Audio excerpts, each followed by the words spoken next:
anyone and everyone that's out there, listening, I know YourMechanic is picking up a lot of steam here, but there's still a big market out there that doesn't know about YourMechanic. What can you tell us about YourMechanic? Give us kind of that 10,000 foot view to kind of a micro level as well.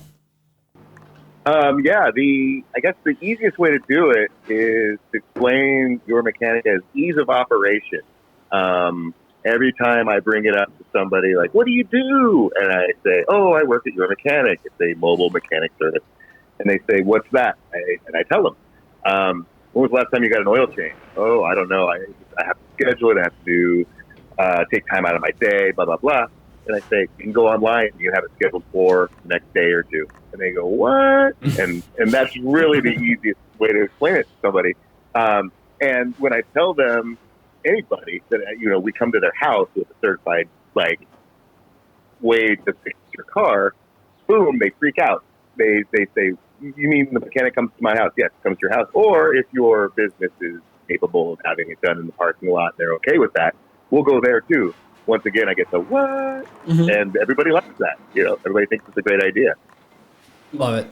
I mean, it is a great idea. Yeah. Can you set up reoccurring events? Like he's talked about oil changes, right? And can you set that up to be, reoccurring?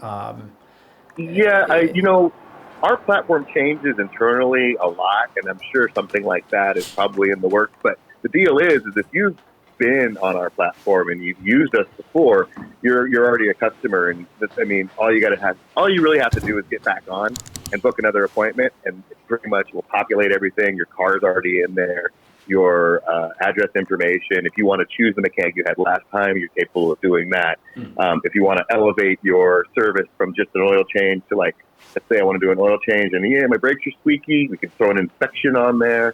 We can send the guy out with brakes and do brakes on the spot. It's pretty easy. As far as automating, yes, of course. I'm going to not say no because I know how this works. Every time I come into the office, something else is new and exciting. Yeah. And that's kind of how startups are. It's like, okay, we're going to herd all the ducks this way this week, and we're going to herd all the ducks that way next week. And that's all the internal stuff with all the exciting stuff that's happening in the background of the platform. Nice.